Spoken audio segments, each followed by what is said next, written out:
On sera rejoint en studio tout à l'heure par Joseph Gada du journal Économie et Développement. Bienvenue chez nous. Taxi FM 93.1. Bonjour Jacques, merci d'être là. Bonjour Eric, bonjour aux auditeurs, auditrices, bonjour Ambroise. Je voudrais également saluer les parents d'élèves et nos élèves, nos enfants ouais. Qui sont actuellement en train de composer le CEPD. Premier diplôme d'État qui est le CEPD. Je voudrais souhaiter vraiment une très bonne chance à tous ces enfants, aux parents qui sont à l'écoute également et aux enseignants, au ministère de l'enseignement, au ministère des enseignements primaire et secondaire. Parce qu'il faut reconnaître que le professeur Kokoroko a joué un rôle très déterminant par rapport à l'attitude à laquelle nous assistons actuellement dans l'enseignement à Kotoko. Vraiment, félicitations à lui et félicitations également aux inspecteurs, à tous les enseignants, les maîtresses, comment on les appelle encore, les maîtres, non? Oui, maîtresses, les maîtres, c'est pas les tata et tous les autres. Voilà, mais tout ça. Messieurs, les enfants de lui, c'est messieurs, ils appellent. Nous, c'est maître. Voilà, ok, d'accord. Ça fait longtemps qu'on a quitté les bancs. Nous leur souhaitons beaucoup de chance et beaucoup de courage. Inviter les parents à prendre soin des enfants. Nous sommes dans le moment de la soutenance, voilà, avec le palu et tout ça. Prenez soin de vos enfants, essayez de les entourer, parce qu'avec ces moustiques, l'enfant risque d'attraper le palu et aller faire la crise dans la salle d'examen. Mais ma prière est que cela n'arrive pas. Bonne chance aux élèves, bonne chance. Oui, j'avais composé le CPD en étant malade justement du palu. Il y a 3 jours. Ah bon? Oui, bien sûr. Bon, ça n'a rien à voir. Je rends grâce à Dieu. D'abord, bonjour les auditeurs et les auditrices de Radio Canal Taxi FM. Bonjour Jacques. Bon, moi, je rends grâce à Dieu, sincèrement, que depuis mon cursus scolaire, je n'ai jamais été malade en période d'examen. Ça y est, c'est une grâce. Ça, il faut reconnaître ça. Bon, ça peut être aussi du stress et consorts et tous les autres. Oui, pour les autres, il y a le stress. Parce qu'il y a la peur de l'examen. Je suis certain. Alors que l'examen, il faut... Moi, j'étais vraiment malade. Il faudrait que tous ceux qui font l'examen sachent que c'est comme l'interrogation en classe. À la seule différence que vous n'êtes pas dans votre propre classe. On vous déplace un peu. C'est tout ce que tu as appris, on te pose juste des questions sur papier, tu réponds. Comme l'interrogation en classe. Si on le met à ce niveau-là, tout le monde peut aller à l'examen et avoir sa moyenne et réussir. Peut-être qu'à l'approche de la rentrée, on pourra relancer le débat sur l'enseignement. Peut-être qu'il faut qu'on réfléchisse encore. Ceux qui font charge de réfléchir sur l'éducation au Togo. Il faut saluer Kokoroko, effectivement, tel que Jacques le dit, qu'il y a une certaine accalmie. Il y a une sérénité et tout ce qu'il est en train de faire, qu'il aille encore davantage. Pour que les enseignants aussi comprennent que, en tout cas, c'est pour le bien de tous. Oui, c'est un sacerdoce. Oui, parce que après tout, il faut qu'il y ait une certaine discipline. Parce que le monde de l'éducation est pourri ailleurs. Je suivais un père, un curé de la Côte d'Ivoire. Quand je l'ai écouté, j'ai fini par l'écouter, j'ai dit mais le gars il est dur. Mais il a parlé du système éducatif de la Côte d'Ivoire. Tout est en baisse. Mais ici, on est toujours à ce niveau-là. Oui. Le Togo, le Cameroun, le Sénégal, les 3 pays, même le Bénin actuellement, sont les 3 pays qui sont à un niveau. Donc, il a amené une certaine discipline, le faire avec un peu de bâton, un peu de flexibilité aussi, de la carotte. Ça va marcher. Et moi, j'encourage Kokoroko à aller de l'avant. Maintenant, aux enfants, mon message de bonne chance. Ou que le Seigneur les accompagne. Parce que, on le dit souvent, il y a des esprits aussi qui arrivent en période d'examen. Les esprits de lézard, les esprits de souris, les esprits de chauve-souris, tout ça là. Vous les connaissez? Qui arrivent. Non, tout ça, ça a un fond spirituel. C'est parce que les choses qui ne se lisent pas physiquement, les gens n'imaginent pas que ça. Il y en a qui ont vécu. Je me rappelle très bien, un ami m'a causé. Il faut qu'on commence le débat. Hein. Oui, je n'ai pas vécu directement. L'enfant est arrivé. Ils sont juste au CE1. On lui a fait un petit guigui là, il est arrivé dans la classe. Je pense qu'il m'a pas dans le village. L'enfant est arrivé, puisque les jeunes de 25, 30 ans, ils veulent aller au guigui, tout ça là, ils composent un peu. Il a fait quelque chose à l'enfant. L'enfant est allé, il est assis, Tous les autres enfants dorment dans la salle. Comment ça? Et le professeur aussi dormait. Je ne sais pas comment ils ont fait le début là. Et tout ce que l'enfant... Je ne sais pas pour faire la promotion de ça. C'est pas bien. C'est pourquoi je le dis. Tous les preuves qu'on a données, l'enfant voit la réponse au tableau. Et lui copie seul. Et c'est un lézard qui copiait, qui mettait tout. Je suis sérieux. C'est le mal pour lui parce que tout le monde ne peut pas dormir à un examen. Il y a un problème. Et comme c'est un enfant, pourquoi ce soit toi seul il dit, ah, c'est le grand frère qui a fait ça. Lui, il doit être premier. Donc, il y a des esprits aussi qui participent. Les gens invoquent des esprits. Vous avez touché un point essentiel. C'est pour ça tout à l'heure. Je voulais reprendre la parole pour dire que à l'approche de la rentrée scolaire, on pourra peut-être lancer des je crois que c'est l'occasion de le faire aussi. À savoir que est-ce qu'il ne faut pas éviter à notre société de former des premiers, mais plutôt des gens faits. Bonjour Joseph. Les premiers, les premiers, on en a besoin. Les premiers dans la vie sont déjà exceptionnels. Et ça tue. Je voulais profiter de l'occasion et saluer également les auditeurs et auditrices de TCFM. Petit problème de panne de voiture. On va régler ça. Non, mais je dis que c'est important. Dans la vie, on a besoin des premiers. Même dans la Bible, parce que c'est écrit que les premiers, ce sont généralement ceux qui s'efforcent plus que les autres. Ils ont cet atout plus que les autres. Et c'est souvent aux premiers que sont souvent décernés les couronnes de gloire. Vous pouvez préciser ma pensée. Alors, les premiers, c'est important parce qu'aujourd'hui, dans nos sociétés, celui qui est premier, c'est cette personne qui occupe aussi les postes. Alors, est-ce que être premier voudrait dire que vous êtes bon? Non, mais généralement, être premier veut dire être bon. Attention. Généralement, quand vous êtes premier, ça veut dire que vous êtes bon. En classe, les premiers, souvent, généralement, ce sont les gens, souvent on les appelle les enfants doués, qui travaillent, et qui sont souvent premiers. Mais... bon, on a des premiers qui sont calés dans tout et on a des premiers aussi qui ne sont pas calés dans tout. Donc, en fait, être premier, même, je pense que ça, c'est une... Bon, je dis que c'est une vertu que l'homme même a, ou que ce sont des gens qui sont prédisposés par leur créateur. Je pose la question parce que on en retrouve beaucoup aussi parmi ces premiers-là, qui sont vrais premiers, mais en même temps, quand ils arrivent vers vous, vous vous rendez compte qu'en réalité... Est-ce que ce sont des premiers intellectuellement? Oui, on est des premiers intellectuellement. Livresque, oui. Mais au-delà de la nature livresque, qu'est-ce que le corps humain même est? Qu'est-ce que l'être humain est? C'est le débat que je voulais poser. Dire, est-ce qu'il ne faut pas former, plutôt avoir des gens faits, puis d'avoir des premiers? Ça dépend de l'éducation. C'est-à-dire être champion, être premier, c'est pas la même chose. Hein. Ça dépend des modules, ça dépend de l'éducation. Oui, Jacques, vous voulez placer moi là-dessus? Vous savez, quand vous prenez un peu l'éducation dans le temps, je ne sais plus si maintenant c'est la même chose. Vous savez, dans le temps, il y a des... Vous allez voir des élèves qui bûchent la plupart des leçons. Exactement. C'est là. D'accord. C'est subliminal ma question. D'accord. Ils bûchent les leçons quand ils viennent. Et ils sont premiers. Mais au fait, ils ne maîtrisent pas la matière. Merci. En fait, c'est ça. On en a vu. Donc, pour ça, la question que vous avez posée, elle est fondamentale et c'est réel.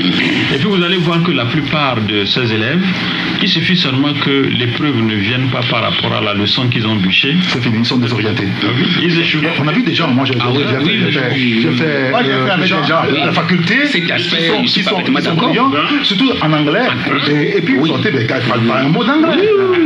Mais comment ça se fait? Ça, c'est le système français. C'est que c'est que tout est français. C'est le système français. On parle du système français. Je l'ai dit. Allez-y. Oui, je vais développer ça un peu avant de revenir sur ce que je vous ai dit. Quand je parle du système français, c'est que depuis la 6e jusqu'en terminale, on fait anglais. Si on avait fait 10 oral, 10 écrits, ça veut dire que tu fais vous faites le devoir, ou l'interrogation, ou l'examen. Les trois là, tu avais 10, tu dois faire l'oral avant d'avoir 20. Depuis 6e, tout le monde au Togo parle anglais. Mais le système est fait en sorte, c'est pourquoi je salue la présence de Kokoroko. Et j'ai dit ça au ministre Kokoroko, face à face, sur un média. Et j'ai compris qu'il a compris. On fera le bilan de ça aussi après. Oui. Hein. Pour vous dire qu'il va falloir qu'on check pour voir. Pour vous dire que si la personne fait écrire 10, on a 10. L'oral suit en même temps 10. Mais l'oral, c'est des speech.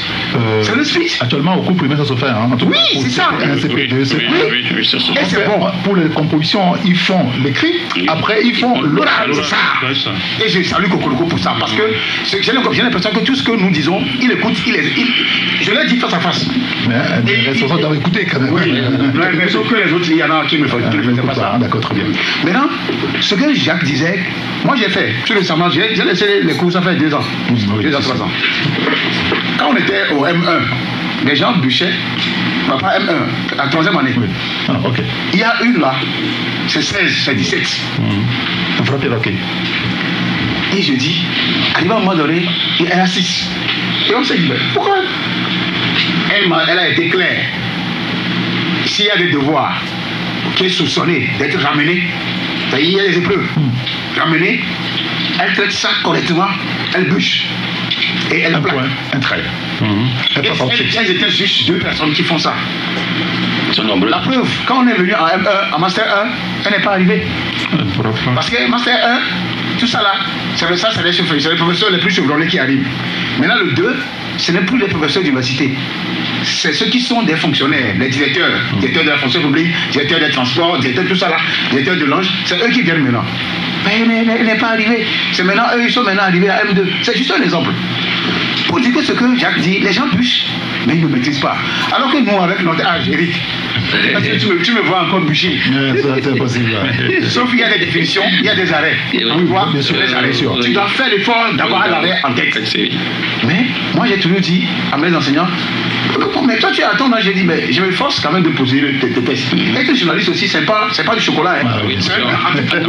Parce que le droit est lié à l'international, aux médias, à l'information. Le droit est lié aussi à l'histoire. Je voulais rappeler aux auditeurs qui peuvent nous écrire aujourd'hui. Permettez une seconde. 93 94 96 64. C'est le numéro que nous utilisons aujourd'hui. On a changé un petit peu hier. 93 94 96 64. Maintenant, le dernier aspect. L'aspect que je ne sais pas souligner, c'est un aspect aussi qui est régulier, qui est existant. Ce que Jacques a dit aussi, c'est ça, c'est ce que je viens de confirmer. Il y a un 3e aspect. Il y en a qui ne sont pas, qui ne peuvent jamais être premiers. Ils peuvent même être les derniers chaque fois. Mais ne tente pas de leur donner la pratique de ce que tu fais en théorie. Je donne le cas d'Adebayor Cheyi. Cheyi Adebayor, c'est lui qui est aujourd'hui le maître en matière de football. C'est parce qu'il joue plus que les autres. Mais il a quelque chose de plus que les autres. Voilà. La preuve, c'est lui qui a monté. Mais Adebayor, je ne sais pas s'il a eu été premier, mais Adebayor n'a pas atteint l'université. Je ne sais même pas s'il a fait le lycée. Mais c'est lui. C'est pas pour le mettre, mais c'est pour dire que quand on n'a dit pas la dernière fois qu'Adebayor va enseigner, mais les gens disent Adebayor va enseigner la pratique du football. Exactement ça. C'est ça, c'est la pratique du football. Il y a des techniques, c'est quand tu le fais que tu le maîtrises. C'est pas une question d'aller prendre l'écrit, non. Adebayor va apprendre la pratique, il n'a jamais mis, je ne sais même pas s'il a le BPC, encore moins le 5e, mais je sais que ceux-là qui ont eu le master là, Adebayor va les enseigner la pratique du football. Là, il devient maître. Toutes les compétences sont bonnes. Dans la Bible, on dit les talents. Chacun a son talent. Et dans notre langue, on dit nous a dit et tagéré. Alors, parce que je pose la question, c'est la première partie, la seconde partie. Est-ce qu'il faut inculquer à nos enfants, à nos frères, l'esprit de la compétition? Est-ce que ça nous avantage, l'esprit de la compétition? Non, moi je voudrais revenir sur la première question pour dire, il y a de cela quelques jours, il y a de cela quelques jours, je suis en train de faire la révision avec mon enfant qui passe le CPD, et j'ai remarqué que il y a une pluralité de matières. Parce qu'il y a au moins jusqu'à 10 matières ou bien 11 matières en classe de CM2. Oui, mais c'est des petites choses. Hein. Non, c'est pas des petites choses. Parce que quand vous voyez l'histoire géo, quand vous voyez le CM, vous voyez les autres choses, ce sont des grosses matières. Alors, à un certain moment, je me suis demandé, mais comment les enfants de 11 ans, de 10 ans peuvent apprendre toutes ces matières, les maîtriser avant d'aller à l'examen? Bon, voilà, ce qui pousse certains sont obligés à bûcher. Parce que, par exemple, quand vous prenez l'histoire géo, et puis la manière dont les professeurs posent les questions, vous ne pouvez que bûcher. Les maîtres. Moi, c'est les maîtres, vous m'expliquez. Vous ne pouvez que bûcher. Parce qu'il y a certains maîtres, c'est tout ce qu'ils demandent, ce qu'eux ils ont demandé, ce qu'ils ont donné, c'est ce que vous pouvez donner intégralement. Vous donnez autre chose. Oui, mais à l'âge là, au cours primaire, on ne peut pas autoriser les enfants à faire autre chose que ce qu'on leur a dit de faire. Ah oui, mais donc ça veut dire c'est la pédagogie. Donc, entre les griffes, les gens disent souvent les bûcherons. Ça commence par là. Les bûcherons commencent par là. Parce que ton professeur n'exige que ce qu'il t'a donné comme leçon à apprendre quand même. Donc, lui ne veut que l'intégralité. Donc, qu'est-ce que l'enfant peut faire si l'enfant ne bûche pas mot à mot tout ce que le professeur, le maître lui a donné? Donc, voilà, c'est une continuité. Jusqu'à ce qu'il y ait certains enfants qui s'y habituent en classe de 3e, au lycée et même à l'université. Mémoriser n'est pas une mauvaise chose. Donc, si c'est comme ça, cela veut dire que les maîtres, les professeurs aussi contribuent. Donc, aujourd'hui, qu'est-ce qu'il faut faire? Il faut revoir aussi peut-être la manière d'enseigner aujourd'hui. Parce que ce qu'il dit à Tita, il y a un de nos professeurs qui fait le droit commercial. Là, on est en deuxième année. À Tita, les gens toujours disent, tu dois le plaquer ce qu'il veut. Sinon, tu vas. L'UE va rester là-bas, tu vas finir ton étude, l'UE va rester là-bas. Sans le diplôme. Voilà. Donc, à un moment donné, la manière dont il veut qu'on traite ce sujet-là, tu dois le traiter exactement. C'est ça quelqu'un dit. Voilà. Il faut revoir le curriculum là. Voilà. Et les méthodes d'enseignement, la pédagogie. Donc, ça peut sauver. C'est vrai que Kokoroko fait des efforts, il faut des efforts, on le fait. Mais je pense qu'au niveau, c'est vrai qu'au niveau des professeurs, il y a aussi des réformes. Parce qu'aujourd'hui, on ne peut pas rentrer dans le professeur n'importe qui. Oui, il y a eu des réformes par-ci par-là. Je pense que peut-être c'est d'ici 10 ans que nous verrons quand même les résultats. Mais je pense qu'aujourd'hui, est-ce qu'on peut accuser un enfant d'avoir bûché? Non. Moi, je suis on ne peut pas l'accuser. Oui, si, parce que là, il faut bûcher, il faut apprendre aussi à le faire. Oui, bien sûr, il y a une manière, il y a la pédagogie par rapport aussi à ça. Exactement, oui. Jacques, toi, si vous le savez aussi. Non, je crois que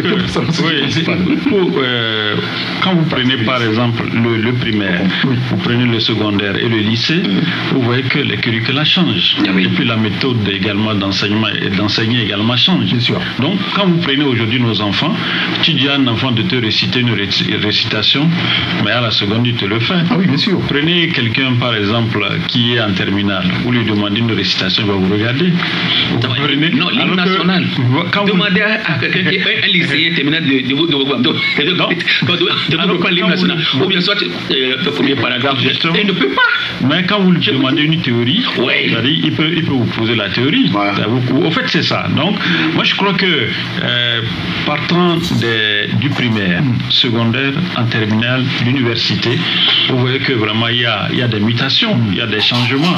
Et aujourd'hui, quand je vois un peu les enfants, on parle aujourd'hui de l'ECM, on parle il y a beaucoup de choses.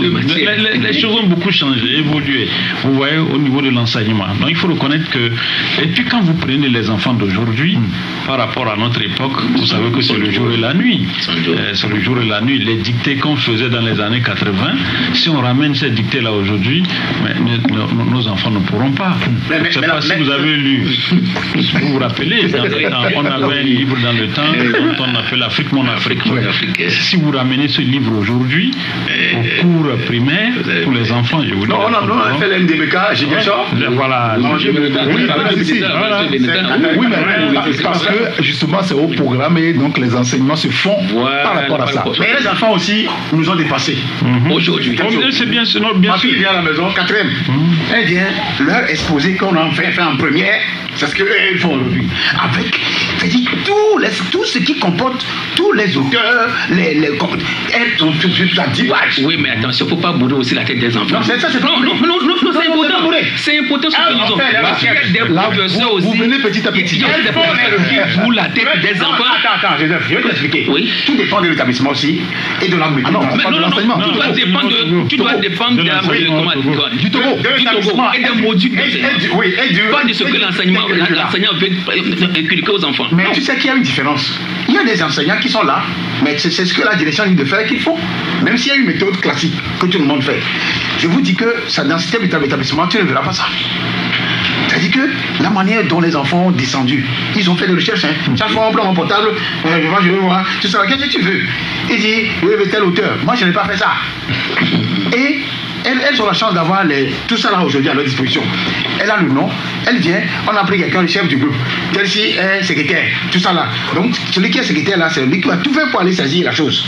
et ramener. Maintenant, toi, quand on a donné pour être directeur là, chef là, tu envoies quelqu'un. Alors, tu as trouvé cet auteur-là, qu'est-ce qu'il a? Il a publié tel livre, il y a des recueils, des livres. Ils connaissent la différence de tout ça. Mais moi, je me dis que moi, je n'ai pas fait ça. Oui,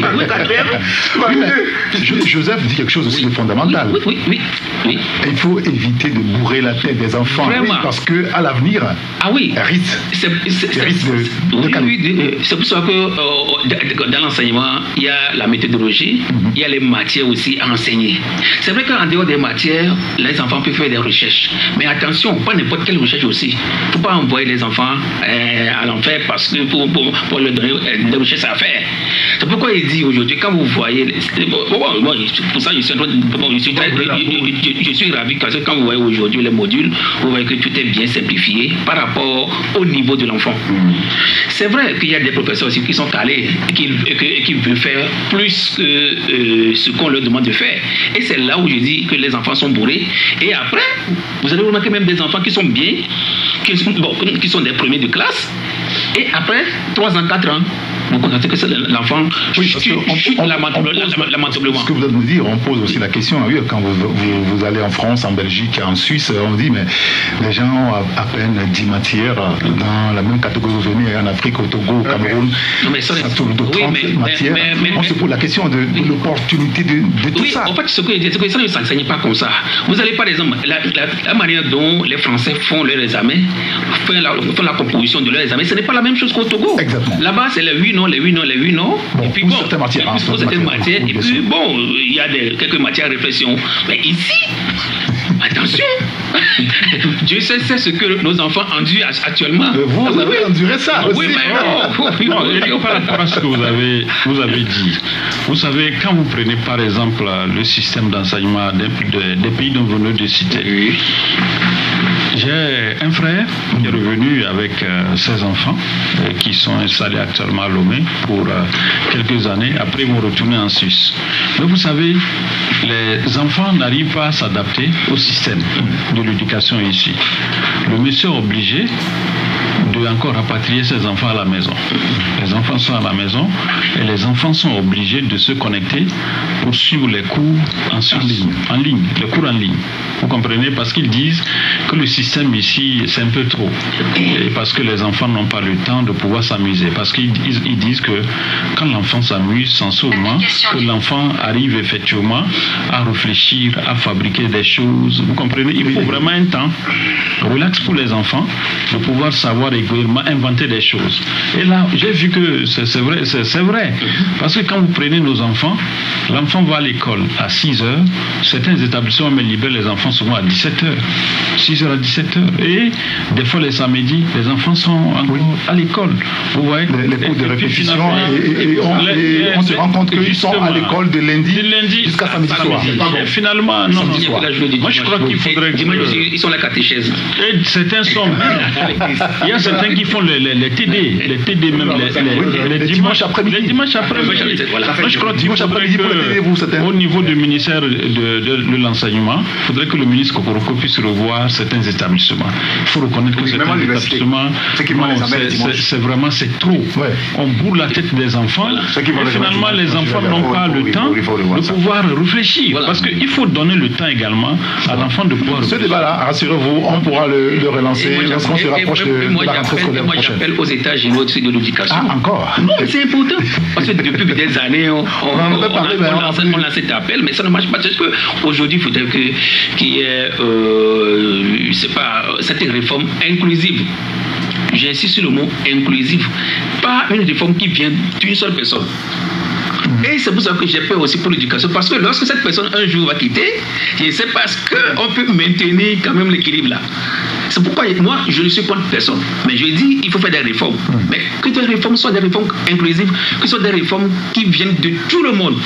Parce que si c'est juste une seule personne qui impuisse arriver à un certain moment, je dis, quand vous rencontrez des enseignants, vous rencontrez des professeurs, ils vous disent, nous sommes dépassés. Mais bon, puisque aujourd'hui c'est le professeur Kokoroko qui est là, bon, on fait avec. Mais cela suppose que le jour que Kokoroko ne serait plus là et qu'il y aura peut-être quelqu'un qui ne sera pas plus sévère comme Kokoroko, il y aura quelque chose qu'on ne peut jamais imaginer. J'insiste toujours, aujourd'hui que Kokoroko est là, est en train d'implémenter quand même les réformes qu'on a eu rapidement aux états généraux de l'éducation. C'est vraiment important. Merci beaucoup. Les examens de dimanche à l'université. Je ne sais pas, mais je pouvais. C'est juste un message que j'envoie au ministre pour voir s'il peut me remodeler un peu. D'accord, très bien. D'accord, mais le dimanche là.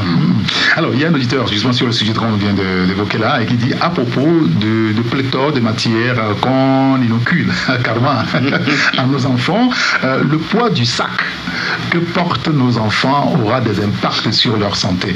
J'avais essayé d'élaborer l'emploi du temps de maison avec mes enfants. Sincèrement, on s'en est sorti non sans difficulté car plus de 5 matières à apprendre, cours et exercices chaque soir. C'est trop.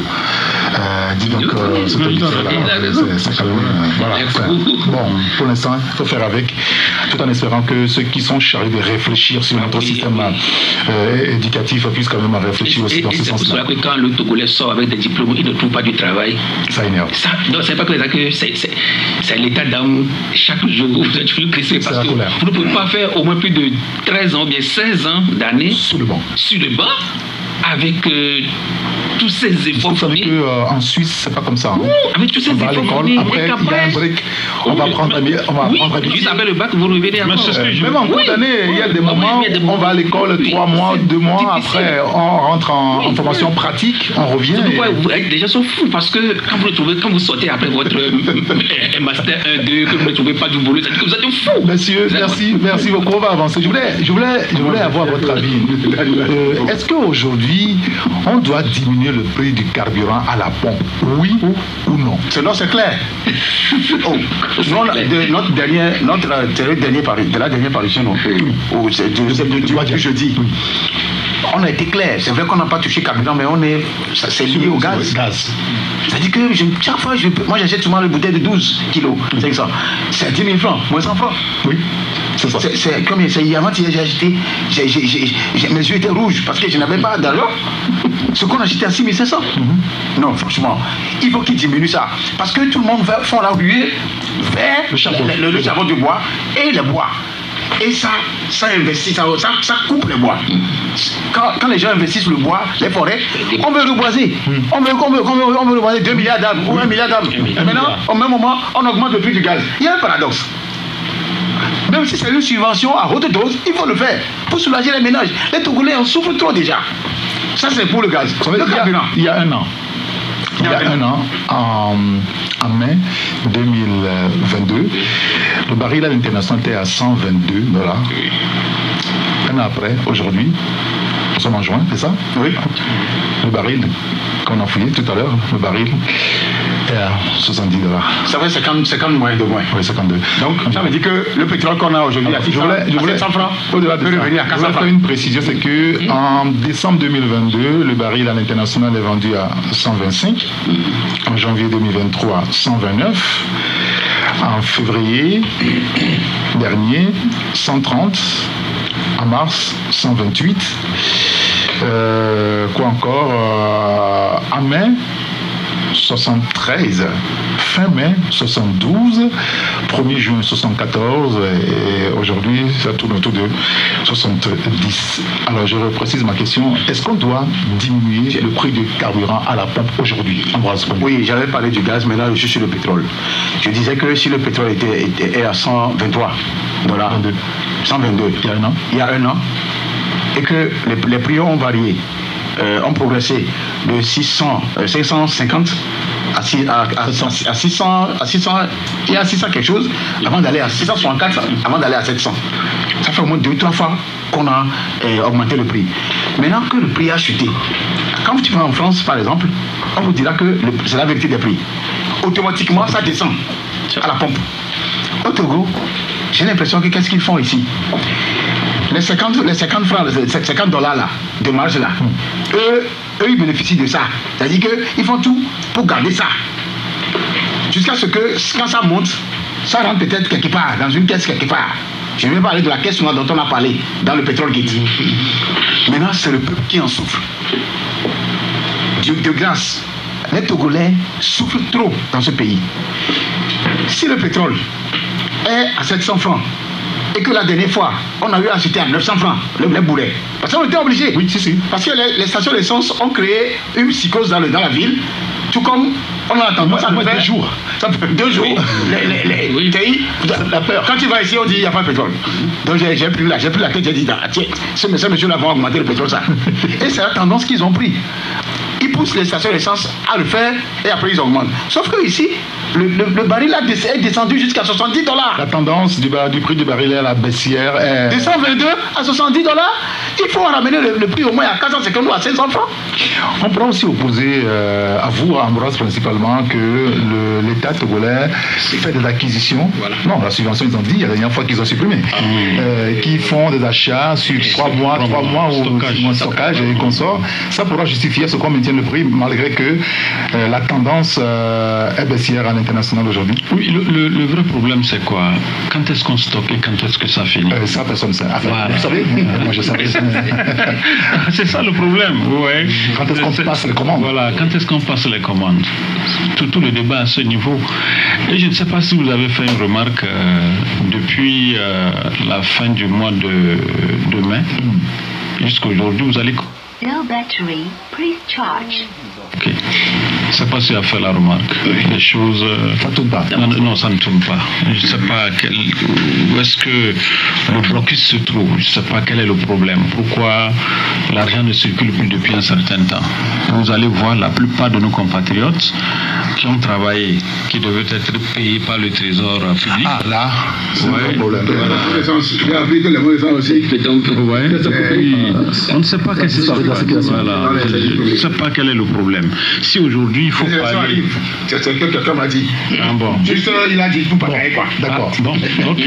Donc vous voyez Eric, si dans ces conditions on ne diminue pas encore le prix du carburant et qu'il faut encore augmenter, finalement, on est bloqué aussi. Parce qu'aujourd'hui, Tinubu a créé une situation au Nigeria. Oui, ça fait non, que je voulais en produits venir. pétroliers ont bondi. Et quand le Nigeria est enrhumé, on sait que c'est le Bénin qui est malade. Justement. Carrément, le Togo aussi. Vous avez dit depuis un certain temps, au niveau du Bénin, c'est difficile, très difficile pour les Béninois de pouvoir aussi aujourd'hui acheter le carburant. Oui, le boulet à 400, 500, à Cotonou, aujourd'hui c'est à 800, c'est à 900. Ils sont obligés maintenant de se huer vers les stations d'essence, alors que vous savez, pour ceux qui connaissent par exemple le Bénin, vous savez que pour stocker l'essence au niveau de ces stations d'essence là, c'est à peine peut-être 1000 litres. Parce que quand ils stockent, les gens ne viennent pas acheter. Donc il est si bien qu'ils ne font plus d'avitaillement.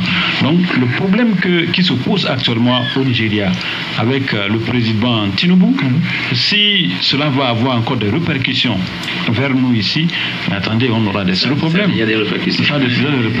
On aura des problèmes. Donc je crois, quand vous parlez par exemple la baisse du baril, c'est vrai que le baril a baissé à l'international, mais comme vous l'avez si bien dit, le problème c'est que on vous dira que pour le moment, le Togo livre toujours l'ancien stock. Mais on ne sait pas à quel moment c'est une manière de vous fouler. Au fait, il faut être clair. C'est une manière de... C'est quand cette histoire-là, il faudrait faire la vérité des prix. Voilà, il faudrait seulement... Pour réviser, depuis 2011, autant de 12 ans. Parce que... Vous racontez des histoires? Il est dit que l'État ne subventionne plus. C'est ce qui a été dit. L'État ne subventionne plus. Et l'autre aspect, vous allez voir... la vérité des prix. Voilà. Vous allez voir que faites la vérité des prix. La plupart même, quand vous prenez le gaz butane, vous avez vu que même certaines stations d'essence en vendent aujourd'hui. Et Shell même, j'ai appris que... Oui, bien sûr. Shell aussi en vend. Et tous finalement. Voilà, et tous. Tout le monde. Ouais. Et qu'on dise... de la manne. Mais c'est ce que je voulais dire. Ah oui, vous voyez. Et qu'on dise encore que le gaz butane va encore coûter cher, mais il y a un problème.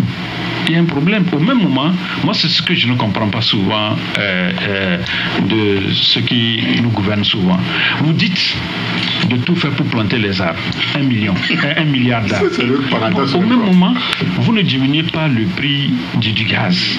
Vous comprenez ce que les Togolais utilisent au quotidien pour chauffer l'eau. En même temps, il faut être aussi réaliste. Le Togo ne produit pas du gaz. Oui, non, attendez. Pas de gaz. gaz. Aucun pays. Oui, mais non. Non, écoutez, le vrai problème. Donne-moi les noms des pays. Cite-les. C'est au bout du doigt. Il y a le Niger qui produit. Le Niger qui produit du gaz. Le Togo produit, non. Juste le Nigeria produit, non. Oui, ils sont à côté. Oui, le Sénégal va produire bientôt. Le Bénin produit. Non. Le Burkina produit. Non, mais c'est ça. Le Burkina voit le gaz à combien? On a eu les prix, hein. Oui, bien sûr. Le vrai problème. Non, écoutez, même chose. Quand vous dites que le Togo ne produit pas, par exemple, le gaz.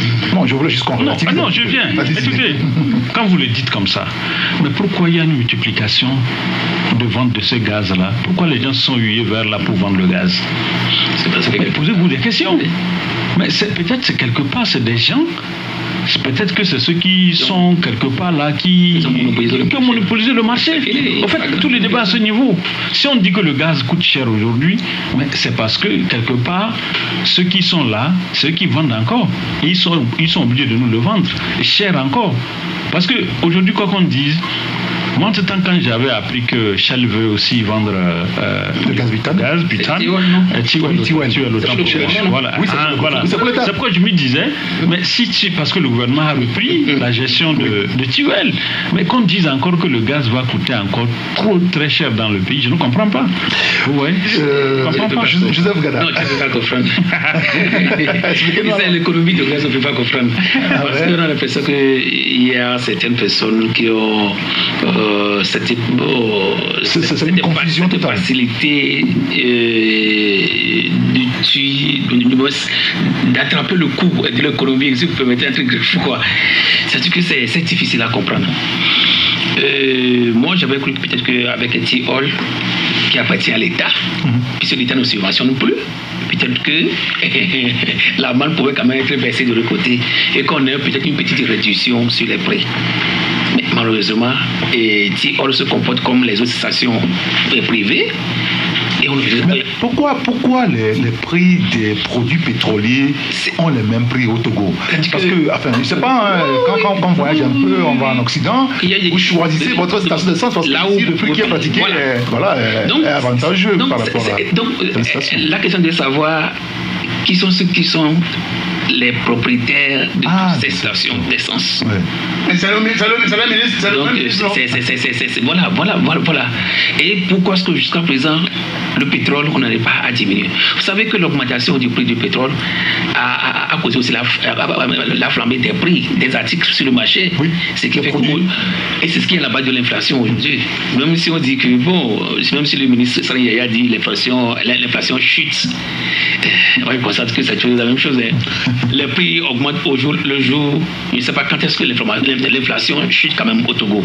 Alors, donc, même au niveau du carburant, parce qu'on ne peut plus quand même rentrer dans cette analyse, parce que vous savez, quand je passe encore au sujet au dossier Petrol Gates, je pense que c'est là où on a voulu ouvrir les yeux des Togolais pour comprendre exactement ce qui se passe. Mais malheureusement, ça a été fermé, les yeux ont été pimentés rapidement et puis c'est fini. Donc on a refermé les yeux et puis on est dedans. Et vous pouvez imaginer comment les propriétaires de ces stations d'essence s'enrichissent énormément. Vous ne pouvez pas imaginer. Parce que quand vous allez à Côte d'Ivoire aujourd'hui, c'est la vérité des prix. Et les prix fructifient chaque mois. Chaque mois, le gouvernement fait sortir le prix du carburant jusqu'à la fin de l'année. Ouais. Mais ici, tout est verrouillé. Donc, j'ai dit que c'est difficile. Quand tout à l'heure, le président parlait de l'activité économique qui ne marche pas. Oui.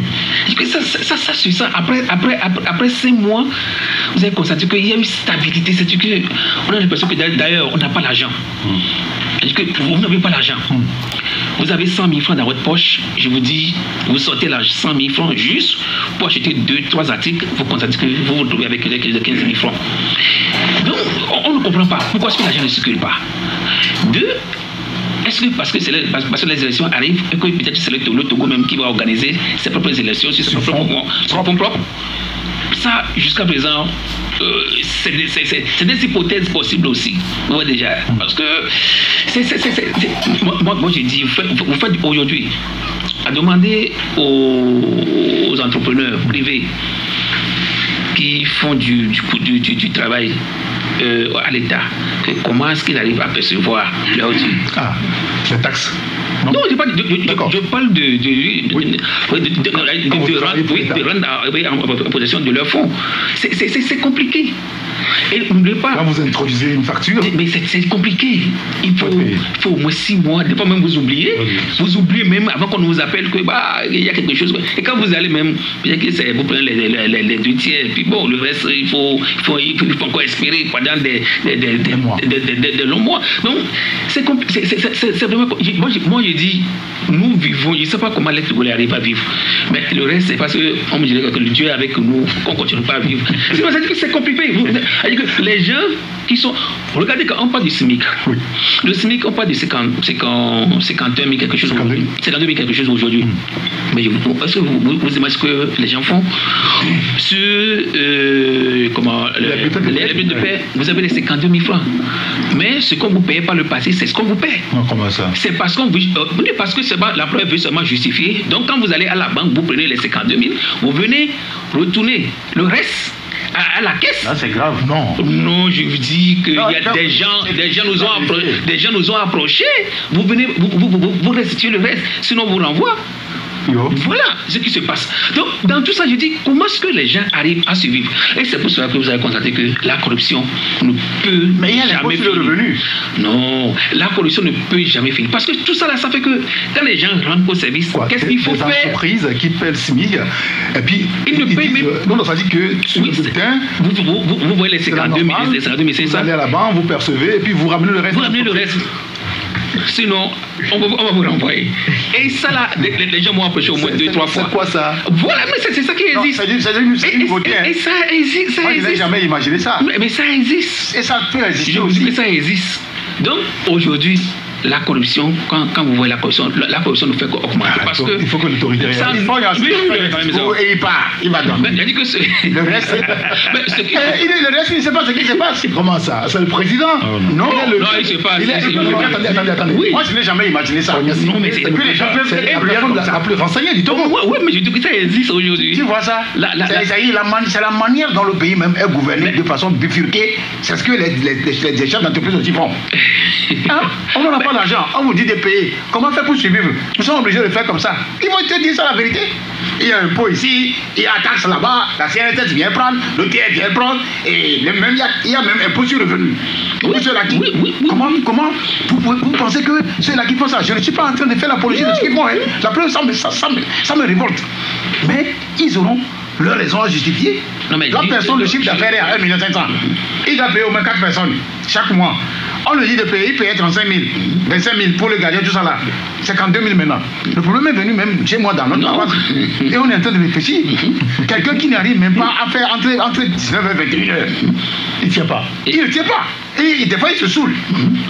Maintenant, on vous dit, vous le payez 30 000, on vous dit d'aller à 52 000. Il faut le libérer. Non. Nous, on est plus intelligent que lui.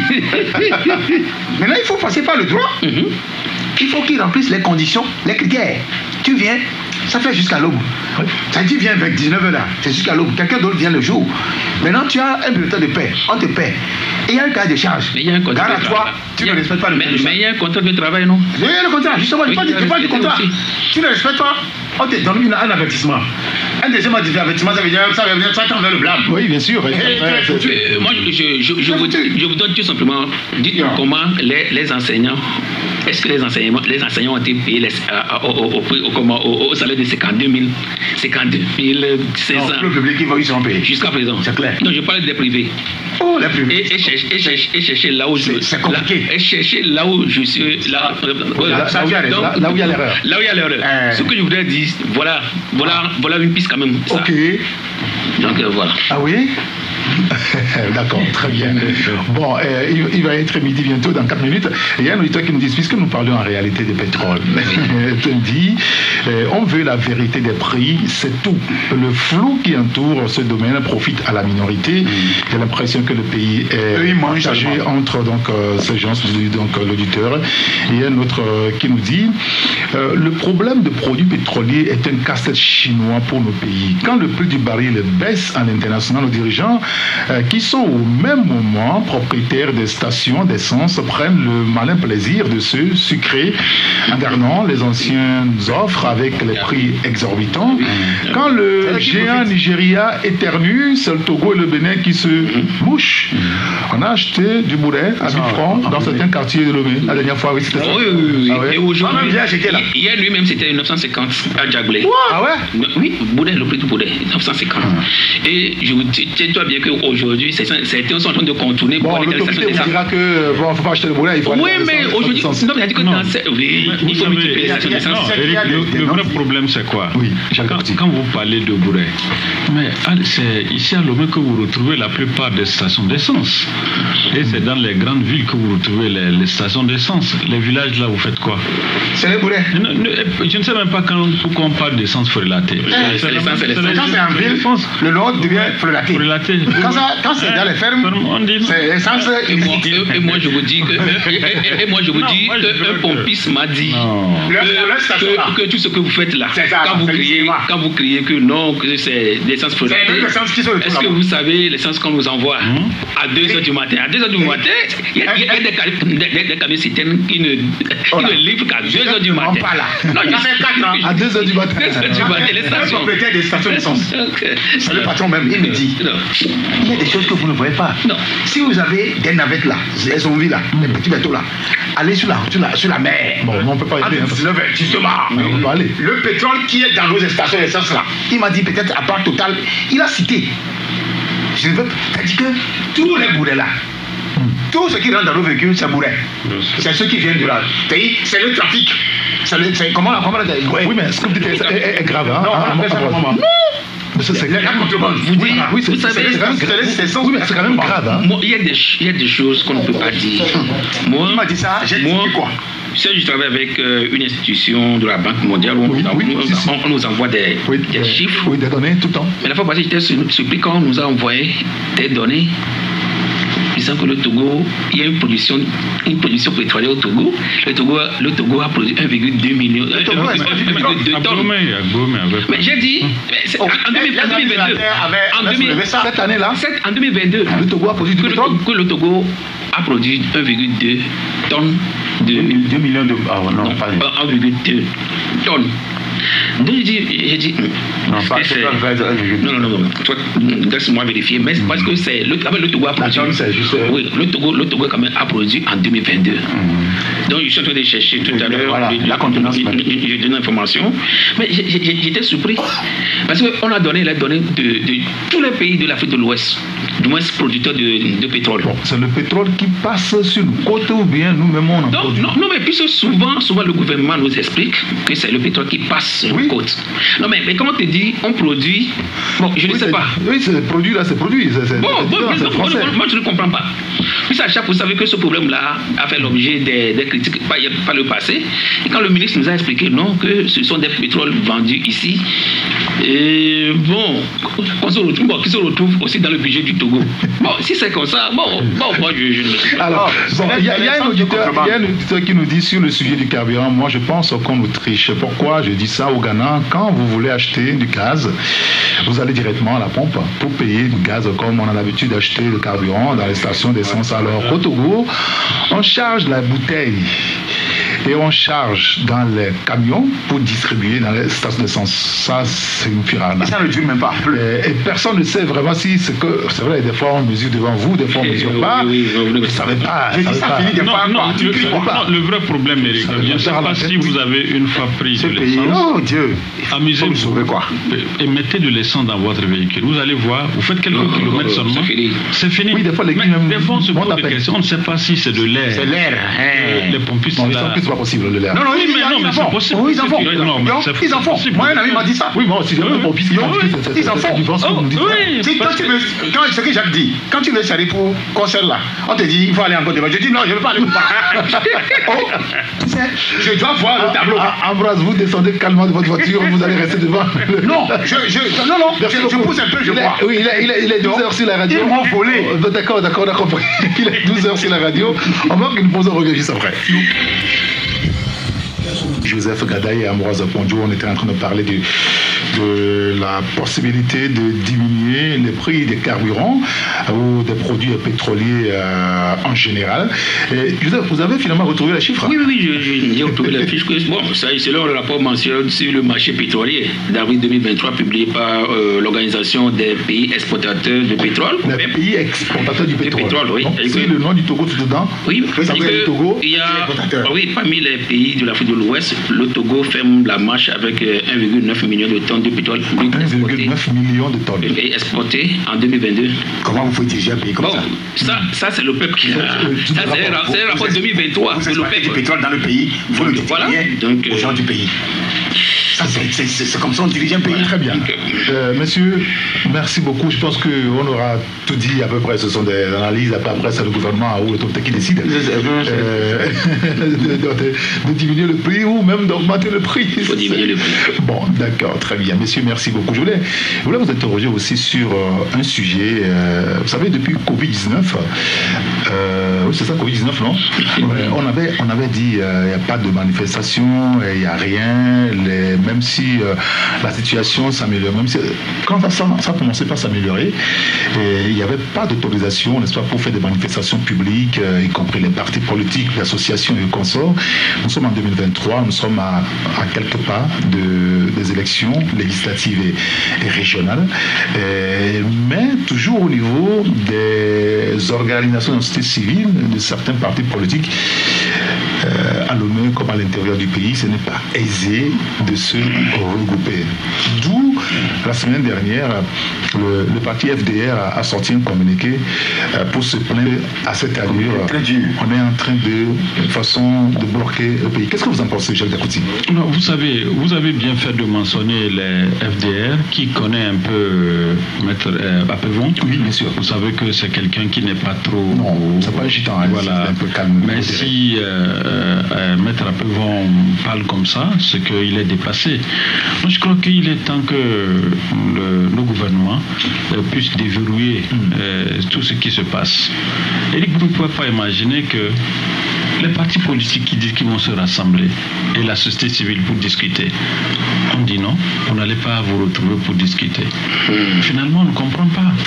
Qu'est-ce qui pousse le gouvernement à interdire les partis politiques et la société civile de se retrouver? La vitalité d'une démocratie, c'est également l'opposition. C'est ça la vitalité d'une démocratie. Et pour qu'un gouvernement dans un pays réussisse, il faut qu'il y ait également l'opposition. Dans la vie, on dit que pour réussir, il faut quoi? Il faut une adversité.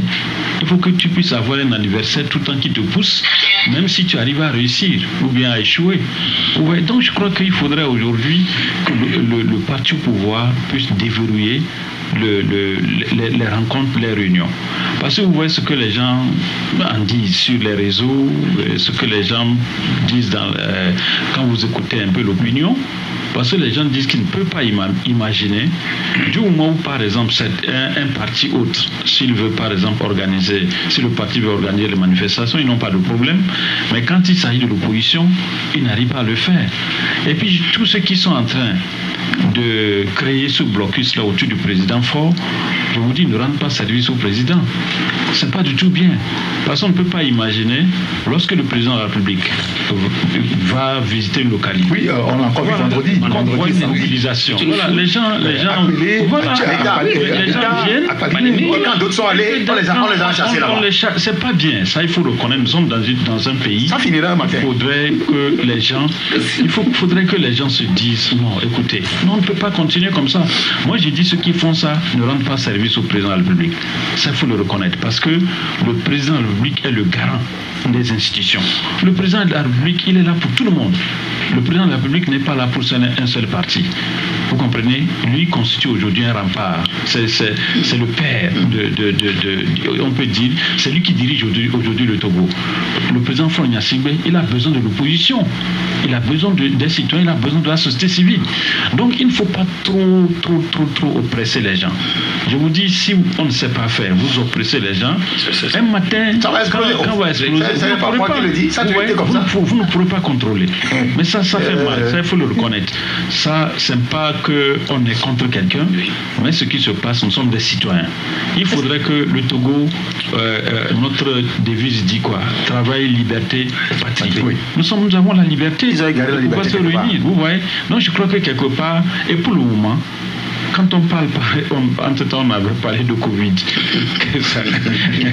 On a dit que c'est à cause de Covid qu'on ne pouvait pas se rassembler. D'accord. Et on a dit, bon, on a compris, Covid est passé, non?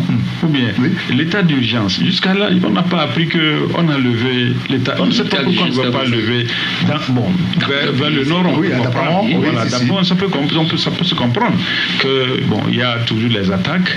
C'est difficile aux gens de pouvoir se retrouver. Mais de ce côté, il y a quoi? Franchement, Eric, lancer un appel solennel à tous ceux qui nous gouvernent aujourd'hui. Ambroise Ali, sincèrement, je salue le message de Jacques. Parce que si Jacques, des fois, quand il ouvre son cœur, il dit tout. Tout comme je l'ai fait tout à l'heure. C'est-à-dire, quand ça ne va pas, il faut le dire quoi. Parce qu'il y a des choses qui sont flagrantes, qui sont inacceptables. On ne peut pas parler de liberté dans la Constitution et qu'on fasse autre chose. Et que l'on se croit tout puissant, rester ad vitam aeternam. Ce n'est pas possible. Mobutu, j'ai vu Badolité. Le lit de Mobutu. Le lit de 5 places de Mobutu. Sa maison, sa résidence, j'ai vu, c'est dans la forêt actuellement. Donc les gens n'ont qu'à réfléchir à tout ce qu'ils font. Parce qu'on est appelé à partir un jour et de laisser de bonnes choses à ceux qui sont en arrière et de laisser l'avenir radieux à nos enfants. Il ne faut pas penser gouverner à sa manière et créer des problèmes à ses enfants après. Je le dis en toute sincérité. Moi, je partirai, personne ne laissera éternel sur la planète, sur la terre. On a vu ça. Et donc, tous ceux qui sont au gouvernement actuellement, tous les généraux, les colonels, les commandants de garnison, tous ces officiers supérieurs là, tous ceux qui sont les DG aujourd'hui, les commissaires, tout ça là, tous nous partirons un matin ou un soir. Faisons en sorte que le pays, c'est le pays à nous tous, on puisse vivre. La liberté de manifestation est garantie par la Constitution et par les autres veulent aller, on refuse. La FDR et d'autres formations politiques et sociétés civiles veulent organiser à Brodaromé. On est venu les chasser. J'ai publié un truc la dernière fois que Boupessi est en train de choisir ses opposants. Je sais de quoi je parlais.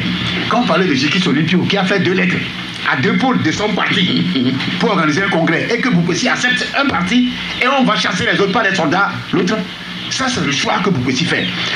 Au niveau du CAR, la même chose pratiquement s'est passée, sauf que là-bas on n'a pas envoyé des soldats. On a envoyé un courrier, on n'a pas répondu, mais les autres, ils ont fait un congrès. Pour vous dire qu'en réalité, et les gens m'ont appelé comme quoi je ne maîtrise pas un peu tout ça là. J'ai dit écoutez, moi vous n'allez pas venir me faire le cinéma en politique. Je suis un des fioles d'Ahmed Agbouibor. Et si même Agbouibor, sur son lit de mort, me disait que je voudrais que mes frères qui sont de Yotor, de Kouvé, prennent seulement le contrôle du parti, car je lui dirais non. Mais ça ne se fait pas comme ça. Même si c'est mon papa, je lui dirais ça.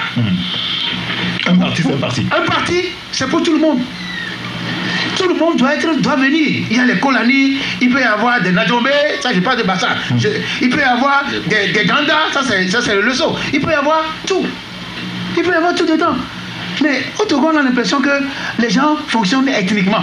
Les gens creusent on font des creusets ethniques. Une forme de balkanisation. Et ce n'est pas seulement eux. Ce n'est pas seulement eux. Quand vous allez dans UNI, vous allez voir qu'il y a cette tendance-là. On a fait représenter tout le monde. Sauf qu'il y a des gens qui sont souvent mieux. Il y a d'autres qui font des réunions la nuit. Et ces réunions la nuit, les nuits là, c'est pour conserver le pouvoir ad vitam aeternam. Et là, c'est là le clan ethnique se referme. Il y a des choses qu'on ne dit pas tout le temps. Mais pour dire que le Togo nous appartient à tous. Moi, j'ai toujours dit à Faure Gnassingbé, monsieur, vous êtes jeune. Ne faites pas comme, c'est vous qui avez commencé avec les histoires de mandat là, 3, 4, 5 là, les autres ont suivi. Mais faites en sorte de partir à temps pour que le fauteuil ne vous quitte pas. Attends. Vous quittez à temps, on vous applaudit et on vous interprète 10 ans après. D'accord, très bien. Merci beaucoup. Sur la question de la liberté de manifestation, c'est vrai que ça devient quand même un sujet dans l'opinion et tout le monde en parle. Pourquoi est-ce que le ministre ici est obligé aujourd'hui de refermer le piège? Vous savez, ayons le courage de dire la vérité. Moi, en début d'année, quand le chef de l'État, après le discours du chef de l'État à la nation, il me dit que le chef de l'État a déjà lancé la vérité des élections à venir. Donc, normalement, on devrait donner la chance à tous les partis politiques de pouvoir organiser les meetings, les sensibilisations, autres là. Malheureusement, j'avais constaté que c'est du pipeau, soit le chef de l'État. C'est pourquoi chaque fois que je voudrais quand même parler de, surtout sur le plan politique, j'insiste là-dessus, que j'ai l'impression que le chef de l'État a une vision et ceux qui l'accompagnent aussi ont leur propre vision de la chose. Ça ne marchera pas comme ça. Mais voilà. Donc le chef de l'État parle. La marche à suivre. Oui, le chef de l'État parle à ses concitoyens et d'autres juge que non, ce qu'il a dit, peut-être qu'il a dit de lui-même, que nous, on peut... Ça ne concerne pas. Ça ne concerne pas. On peut passer par tous les moyens pour verrouiller les choses. Et voilà ce qui se passe. Parce que dimanche, il y a quelqu'un qui m'interpellait et dit, mais est-ce que tu as vu la foule que le président fait maintenant quand il sort chaque jour? Il a dit que c'est normal, c'est le président de la République. Mais il dit, mais est-ce que l'opposition aussi peut avoir cette chance de faire cette foule? Bon, moi, je n'ai pas pu répondre à la personne. Mais là où ça me touche encore, c'est... J'avais cru comprendre que le gouvernement avait créé un cadre de concertation des partis politiques. Oui. Et c'est là où les sujets qui ont attrait quand même à la politique doivent quand même être discutés, échangés. Alors, que faut-il là-bas? Voilà la question que je me pose. Que ceux qui se retrouvent là-bas, qu'est-ce qu'ils vont chercher? Qu'est-ce qu'ils font? Qu'est-ce qu'ils se disent exactement? Et par rapport à ce sujet spécifique, qu'est-ce qu'ils en pensent? Qu'est-ce qu'il en pense? Est-ce que ça le plaît juste de se retrouver autour d'une table, échanger de quoi et de quoi au juste? Alors que le sujet même qui les concerne, j'ai l'impression que même ils se volent. Ça ne les concerne pas. Voilà, donc moi je suis très très touché parce que j'ai l'impression que politiquement, le gouvernement sait le tout. Mais tout à l'heure, on vient de parler aussi d'économiquement. Que aussi il y a la pression fiscale, tout est là. Je me dis finalement, on se retrouve dans un étau où on ne sait pas qui est qui. Dans une bulle. Donc ce n'est pas bien. Et l'argent ne circule pas. Vous savez, la fois passée, moi je riais quand il y a un ministre qui avait dit qu'il se préoccupe par rapport à ce qui se passe. C'est lui, Basile Katari. C'est vrai, c'est lui. Oui, c'est lui qui a remplacé Tchako Diaba. Donc, c'est que ça a fait sourire plus d'un. Et ça a été vraiment commandé. Il a dit, mais quand est-ce qu'aujourd'hui unissent ceci de l'opposition? Non, moi je crois que Joseph. Non, Joseph, c'est que. C'est bien. Non, c'est bien parce que quand vous avez des familles. Non, pas affaire d'amis. Non, ce qu'il a dit. C'est vrai. Ce qu'il a dit. Quand vous analysez un peu, vous allez comprendre que... Oui, mais on a envie de nous rassurer que c'est sincère, quoi, en fait. Non, ce n'est même pas, c'est pas affaire de sincère. C'est-à-dire qu'il a dit ce qu'il voit. Vous comprenez? Mais entre griffes, certains vont penser que peut-être... C'est un homme politique qui parle. Justement. Il faut comprendre ça. C'est-à-dire que le monsieur se préoccupe du fait que les gens n'ont pas la liberté de pouvoir exercer comme eux. Au fait, c'est ça. Mais oui, c'est ça. Donc, ce n'est pas l'hypocrisie. Non, attention. Donc, c'est une sortie subliminale. C'est-à-dire il faut aller au-delà de sa pensée. Parce que, bon, comment... Il faudra aussi vous non, écoutez, attention. Il faudra aussi vous opposer, mais est-ce que j'ai dit ça, que j'ai pas dit ça? Il faut suivre mon analyse. Il faut qu'on vous jusqu'à la fin. C'est-à-dire que vous ne pouvez pas imaginer, Eric, les gens, 2 rassemblements, 3 rassemblements, vous ne voulez pas que les gens se retrouvent. Et que quelqu'un dise qu'il est préoccupé par rapport à ce qui se passe au sein de ces partis-là. Je ne sais pas si vous comprenez. Bon, comment tu te préoccupes? Est-ce que les gens ont la liberté de faire quelque chose? Ils n'ont pas la liberté. Si le monsieur dit qu'il se préoccupe, ne prenez pas sous l'angle que c'est parce que bon, il y a problème dans l'UFC, il y a problème dans CAR, c'est pas ça.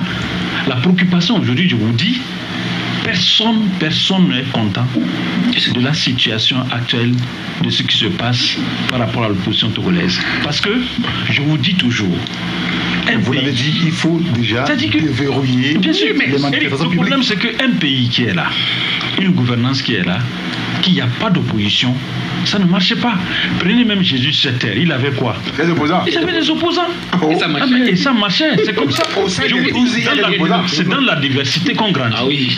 Lorsque vous avez une diversité, c'est là que vous grandissez. Eric, je vous dis que dans cette vie, si vous n'avez pas les challenges, vous n'allez pas réussir. Vous n'êtes rien. Vous comprenez? Et dans la vie, mettez-vous dans la tête. Moi, je dis tous les jours, si vous pensez que dans votre vie, vous n'avez pas d'ennemis, mon ami, tu as des problèmes. Il faut prier pour avoir des ennemis. Oui. Parce que sans ces ennemis-là... Mais il y en a qui sont aussi nuisibles. Mais attention, ceux qui sont nuisibles là, si tu es sincère avec Dieu, Dieu pourra t'aider à démasquer ces gens-là et ils ne pourront rien te faire. Eric, faisons attention pour ne pas tomber dans le piège. Ça, moi je l'ai dit, ne tombez pas dans le piège où vous croyez que personne ne dit rien, on a maîtrisé, c'est faux. Moi j'ai sonné le glas de ce sujet parce que c'est important. Si effectivement ce que le président dit est sincère, mais qui sont ceux qui verrouillent? Oui. Quand le ministre a fait ça, je ne sais pas si là tu t'es ou bien c'est une interview. Oui, il a fait une émission. Quand il avait dit, ça veut dire que quelque part lui-même ressent qu'en leur sein, il y a des gens aussi qui font mal le travail, qui verrouillent, qui ne continuent pas trop, peut-être à trop verrouiller. Oui, c'est ce que j'ai dit. Mais vous vous rappelez de ce que Jacques avait dit, paix à son âme, qu'il regrette qu'aujourd'hui, il n'y a plus d'opposition. Il ne sait pas si vous ne savez pas. Oui, avec laquelle le pouvoir peut discuter. Ce n'est pas un message anodin. Oui, c'est un peu codé. C'est un peu codé. Et regardez aussi la sortie de le ministre Bawara. À l'enterrement du feu Patrick Lawson. Regardez aujourd'hui la sortie du ministre aussi. Donc, c'est vrai que ce sont les politiciens qui parlent.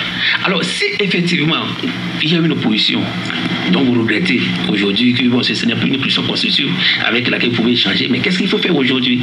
C'est-à-dire que vous-même vous avez déjà trop verrouillé les choses. Aujourd'hui, les gens sont dépouillés. Je dis que quand vous voyez aujourd'hui certains politiciens togolais, vous vous demandez est-ce que c'est ça vous l'appelez même politicien. Donc c'est que certains trop verrouillé, comme je l'ai dit, même économiquement aussi. Parce qu'aujourd'hui, quand vous prenez le plan économique, la pression fiscale sur la population, je dis, il y a aucune entreprise qui a les comment on arrive à tenir? Comment on arrive à tenir que les chiffres sont les chiffres qu'eux ils ont, qu'il y a macro. Et c'est pour cela que les gens ne font que voler dans les sociétés d'État. Parce que les gens ne peuvent pas. Si avec juste avec ton salaire, tu ne peux pas. Comment c'est vrai que les gens peuvent. Nous avons fait les calculs ici. À 52 500, même 60 000 francs, tu ne peux pas gérer tout le mois. Non. Mais comment les gens arrivent à tenir? Donc ça veut dire que quelque part, il y a des poches quelque part que les gens, là où les gens vont chercher de l'argent. Donc on dit que quand vous verrouillez trop aussi, là-bas parce que j'étais à l'hôtel, j'ai changé et j'ai vu des jeunes qui ont créé juste des sociétés à peine un an, des sociétés de ramassage de tordures. Ils sont arrivés à qui on demande de payer 1 million, 2 millions. Quoi? Mais j'étais à l'hôtel. Je disais au ramassage d'ordures. Je disais au responsable, mais est-ce que tout ça là, vous ne pouvez pas voir? Les gens, c'est vrai qu'aujourd'hui, le Togo doit mobiliser ses propres ressources. C'est vrai. On veut passer partout pour mobiliser nos propres. D'accord, c'est bien. Mais on ne peut pas faire directement comme les pays développés. Et on va aller moulou. Sinon, nous allons tuer les entreprises. On confond le Togo pays développé. Pour les gens des allocations. Au Togo, il y a trop de chômeurs. Personne n'a eu l'allocation. L'allocation est 2 000 francs pour chaque enfant. Depuis 1970 là. C'est ça qui est toujours hésitant aujourd'hui. Les étudiants qui sont en chômage, personne n'a en France, combien de chiffres d'affaires les gens font? Monsieur. Mais nous allons tuer. Merci beaucoup. Tel qu'on a tué l'économie, nous allons tuer aussi la politique. Dans 2 minutes, on va donner la parole aux auditeurs. Je voulais lire les messages de ceux qui nous ont envoyé des messages. Il y a un auteur qui nous dit le Togo se dit une république démocratique. Je pense que doit l'être. Non, oui, c'est vrai. Bon, enfin. Et il ajoute, nous ne sommes en démocratie au Togo. Tout le monde le sait, même le président sait qu'il n'est pas un démocrate chaque jour. Le gouvernement cherche des voies et moyens pour bâillonner le peuple, mais ce qu'ils oublient après avoir atteint le sommet, on ne peut plus monter. Soit on descend ou bien on tombe. Chaque jour à son temps. Malheureusement va arriver. Que Dieu bénisse le Togo, dit donc cet auditeur. Il y a un autre qui nous dit quand on serre trop les taux, les pas de l'étau peuvent des fois foirer et on ne peut même plus s'en servir. Un autre auditeur qui nous dit ce que le gouvernement fait avec les richesses du pays, c'est du cynisme, on ne dirige pas un pays comme ça, vous exportez du pétrole et vous vous taisez, vous le dites personne, rien en bouffant seul. Les gens le disent, ils disent non. Il ajoute, Dieu vous voit. Oui. Dieu vous voit là. L'expression de Ambroise. Dieu. Il a bon dit. Notre auditeur qui nous dit le problème du SMIC. L'auditeur nous dit que le problème du SMIC est très sérieux. Vous imaginez que le SMIC est le minimum du manœuvre ordinaire en dessous duquel le manœuvre ne devrait pas être payé. Les autres employés ont leur minimum catégoriel, mais force est de constater que les autres salaires sont restés statiques alors que le SMIC a augmenté. Le ministre Bawara a fait une tournée à l'intérieur du pays sans que les inspecteurs du travail qui sont chargés du contrôle ne soient associés. Ils ne font rien. Et finalement, je suis obligé de dire ça. D'accord. Inspecteurs du travail. Il semble que par rapport à la tournée du ministre Bawara, ils n'ont pas été associés. Je voulais vous signaler que Bawara, en violation des dispositions du Code du travail, a sorti une circulaire pour intimer l'ordre aux inspecteurs du travail de le saisir à chaque fois qu'ils doivent convoquer un employeur. Les inspecteurs du travail ne sont plus indépendants, ne peuvent plus juger de l'opportunité de convoquer un employeur. Le ministre est devenu le seul inspecteur du travail et c'est pathétique. Celui-là, il doit être... Il est informé. Il doit être lui-même inspecteur du travail.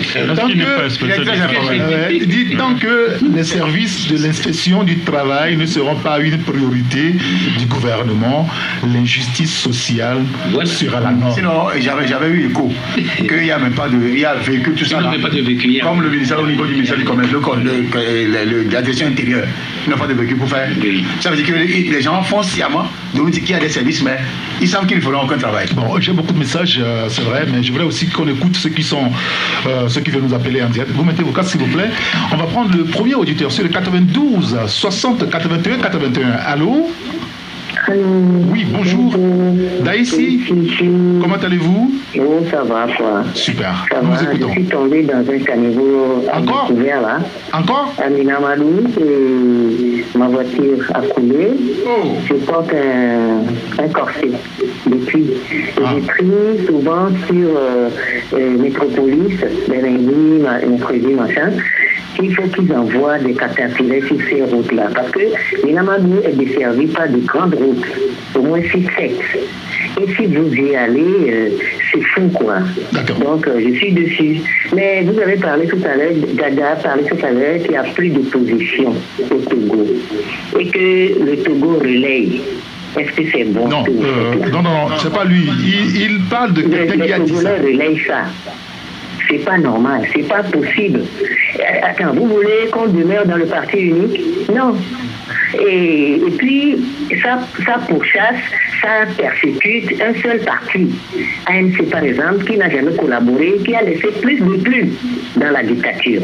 Et c'est ce seul parti qu'en 2020, le Togo a persécuté. Donc si on comprend bien, si on a réussi à tuer ce parti-là, donc il n'y a plus d'opposition alors. C'est les seuls parmi les 120. Mais arrêtez ça pour qu'on avance, quoi. D'accord, très bien. Le régime, après avoir joui pendant 60 ans, il sait qu'il est au pied du mur et il appelle les gens qui les combattent depuis la nuit des temps pour dire qu'il leur donne 100 francs aussi. Et vous croyez, et puis, non. Merci beaucoup, on a compris. Moi, je suis dans la merde, en tout cas. Merci, beaucoup de courage à vous. Et je vais porter plainte. D'accord, oui, vous avez le droit de porter plainte. Merci beaucoup, passez une excellente journée. Un auditeur qui nous dit, lui, il intervient sur le cas, le premier sujet qu'on a évoqué, l'enseignement. Il dit, à vrai dire, nous devons revoir l'enseignement de nos écoles au Togo, sinon comment peut-on comprendre qu'un seul élève peut avoir au moins 20 cahiers 20 cahiers pour une seule année et doit apprendre dans tous ces cahiers ce que son enseignant ou le professeur seul ne peut pas. Moi, mes enfants au 3e, ce n'est pas possible. Jésus sauve-nous au Togo. Allô? Allô? Oui, bonjour. Bonjour. C'est monsieur? Monsieur Yorvi de Balago. Monsieur Yorvi, nous vous écoutons. S'il vous plaît. Allez-y. Le président de la République, le Premier ministre, ils nous ont dit qu'aucun Togolais ne sera resté de l'autre côté. Oui, si. Mais nous, les collecteurs, coupons rouge, c'est-à-dire coupons manuel, on nous a laissé à la maison pendant 3 ans, 5 mois ça. Et ils ne nous disent rien. Nous, on a travaillé, on a fait les machines. Ils ont distribué les machines aux officiers, les ministres, les juges. Nous, on ne dit rien jusqu'à 3 ans et demi ça. Hein? On a créé un syndicat pour aller les voir, ils nous ont renvoyés. Bon, et quand nos collègues jouent Bibi, ils les arrêtent pour aller en prison. Et même nos collègues meurent en prison. Monsieur Yaoui, Monsieur Yaoui. Oui. Ce sujet-là, on va l'aborder un autre jour. Et j'espère vivement que vous allez intervenir pour nous expliquer le fond du problème. Parce qu'on écoute beaucoup de bribes d'informations sur cet état de fait-là. Ben, je pense que c'est l'occasion, je vais demander aux confrères de creuser un peu plus. Parce que là, ils se racontent beaucoup de choses, n'est-ce pas, dans la distribution de ces machines-là. Il semble que c'est pour les collecteurs, là, ceux qui, pour les jeux, loto, diamant. Ah oui, c'est pour ça que je dis à l'auditeur. Pas comme ça, hein. Ah oui, si, on va en parler après, rassurez-vous, je voulais, parce que là, on n'a pas le temps. On va prendre le dernier auditeur au téléphone. Allô? Alors, bonjour, monsieur. Oui, bonjour, c'est monsieur? C'est monsieur Kossi. Monsieur Kossi, nous vous écoutons. Oui, moi, je voulais revenir sur le problème de gaz, là. De gaz, oui, gaz méthane. Oui. Allez-y. Moi, des fois, je me pose la question, pourquoi on nous laisse surtout comme ça dans ce pays? C'est qu'à un moment donné, il va falloir que vous, les journalistes, vous invitez le ministre de l'énergie là. Il faut qu'il vienne expliquer pourquoi on change les bouteilles de gaz ailleurs à notre insu pour pouvoir, et après ils viennent déposer dans les stations d'essence pour que nous vienne acheter ça. D'accord. C'est pas que cette affaire-là. Un prix ne marche pas comme ça. D'accord. Monsieur Kossi, merci de nous avoir appelé. On ne prendra plus d'auditeurs puisqu'on a atteint la limite. Il est 12h31 ici à la radio. Un auteur qui nous dit ce que le gouvernement a fait à l'État l'autre fois est une manifestation. Au même moment, les autres n'ont pas le droit. Ce qui va arriver va dépasser le 19 août. Bon, enfin, on espère qu'on va pas arriver jusque-là. On appelle juste les gouvernants à trouver une solution. Puisqu'il y a une loi, il y a la Constitution qui garantissent tous les deux. Donc finalement, ou toutes les deux... il ne faut pas qu'il y ait des 2 poids 2 mesures. Exactement. Messieurs, on va s'arrêter là pour aujourd'hui. Merci beaucoup, Jacques Dapouty. Merci, Joseph Gada. Merci beaucoup. Juste interpeller comment les citoyens